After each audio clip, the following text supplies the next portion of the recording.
Por otra parte, hay una información que quiero dedicar algunos minutos antes de que lleguemos a nuestra mesa de periodismo, de comentar con ustedes, porque me parece que es una de esas notas eh, complicadas de entender y de analizar por lo que implican, y que es particularmente el hecho de lo que se ha anunciado de las enormes ganancias de los principales empresarios, de los hombres de mayor dinero, de los hombres del mayor capital, que han estado ahora teniendo una serie de ganancias que resultan de verdad impactantes.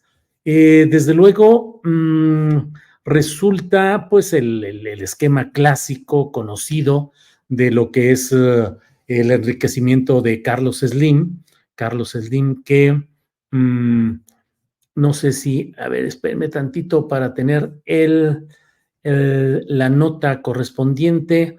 Alex, a ver si por favor me pones por aquí la nota de la jornada sobre las ganancias de los principales empresarios. 5 de ellos, los más ricos, que han tenido en lo que va del sexenio del presidente López Obrador una ganancia, han duplicado su fortuna, Ello me parece que forma parte de un esquema del cual hemos hablado con mucha frecuencia. Los banqueros, lo ha dicho el propio presidente de la República, han tenido mayores ganancias que nunca durante la actual administración. Los principales capitales, los grandes capitales, han tenido el mayor volumen de ganancia en sus historias. Precisamente el caso de Germán Larrea resulta particularmente impactante, resulta verdaderamente impactante el hecho de que se tenga a ese nivel el ingreso de todas estas personas. Entonces, vale la pena preguntarse qué sucede cuando se tienen este tipo de cosas. Miren, la nota de la jornada dice: se duplicó la riqueza de 5 magnates mexicanos este sexenio. Es una nota firmada por Dora Villanueva, la reportera Dora Villanueva, y dice: de acuerdo con las listas de Bloomberg, la riqueza conjunta, los 5 hombres más ricos de México crecieron sus fortunas en promedio 226.6% en la administración del presidente Andrés Manuel López Obrador, quien, dice la nota de la jornada, el fin de semana destacó que, comillas, no hay un empresario de los grandes que haya fracasado, cierro comillas, durante su gobierno. Pero miren nada más lo que son las cifras. Carlos Slim, presidente de América Móvil, pasó de 78, aumentó 78.1% su fortuna, 78.1%. En concreto, pasó de tener 52.900 millones de dólares al inicio de este gobierno hasta llegar ahora a 94.200 millones de dólares. Germán Larrea, que este es un comentario mío fundado en información, pues es uno de los personajes más nocivos y más tóxicos en el sentido auténtico, literal de la palabra. Un hombre que a través de todas sus inversiones en el Grupo México, la minera más grande del país, concesionario de la mayor extensión de vías de ferrocarril del país, que era un personaje absolutamente contrario a la 4T y Andrés Manuel López Obrador, que todos le auguraban que en este sexenio iba a tener muchos problemas.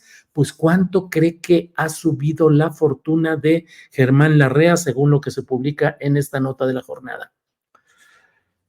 Subió 944.2%. 944.2%. Pasó Germán Larrea de tener 3.600 millones de dólares a tener ahora 37.800 millones de dólares.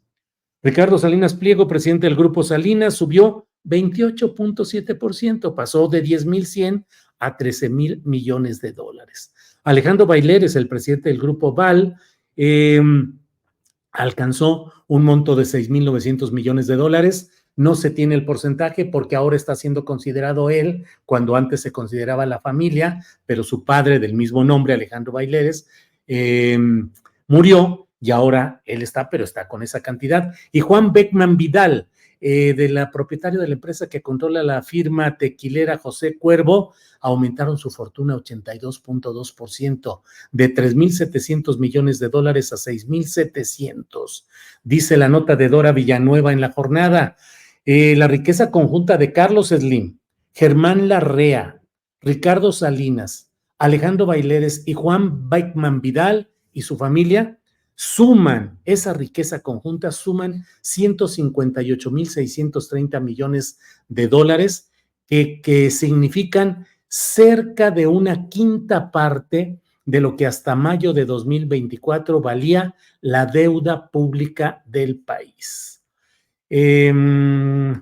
Pues entonces, el presidente López Obrador dijo el fin de semana que gracias a la política social impulsada durante su gobierno, 30 millones de familias han recibido algún tipo de transferencia monetaria de programas sociales y el resto de la población se beneficia con el aumento del consumo, de tal manera que, dijo el presidente, según esta nota que estoy leyendo de la jornada, a todos los mexicanos les está yendo bien. Comillas, imagínense, dijo el presidente López Obrador, comillas, no hay un empresario de los grandes que haya fracasado, al contrario, todos han tenido utilidades y hay empresarios que han incrementado con su trabajo y su capacidad empresarial, creando empleos y de manera legal han aumentado hasta el doble su fortuna. Los banqueros, dijo el presidente López Obrador, me da hasta pena decirlo, pero en el gobierno nuestro, el año pasado, este año, es cuando más ganancia han tenido los bancos en toda la historia de México. ¿Qué opina? ¿Qué le parece a usted este tema en el cual leo voces que dicen, bueno, es que hay que crear riqueza para poder repartirla? Esa riqueza que hemos visto en México, de las grandes corporaciones y de los grandes capitales, ha estado fundado tradicionalmente en la corrupción, en los malos salarios, en las componendas con los grupos políticos, en la explotación, absolutamente. Y mientras montones, millones de mexicanos siguen viviendo en condiciones difíciles y recibiendo apoyos económicos en lo inmediato, los grandes capitales siguen teniendo esas enormes ventajas. Lo he dicho más de una vez, no puede haber un gobierno de izquierda que no implante una reforma fiscal que grave el exceso y el abuso de las ganancias de los multimillonarios. Una reforma fiscal es necesaria para que no cargue sobre las espaldas de los pobres y los más necesitados el costo del presupuesto público y tenga que darse repartos de asistencia social que deberían corresponder no a la entrega de apoyos económicos así concebidos, sino a un justo sistema económico que permita que haya buenos salarios, que haya buenas prestaciones, que se respete la ley.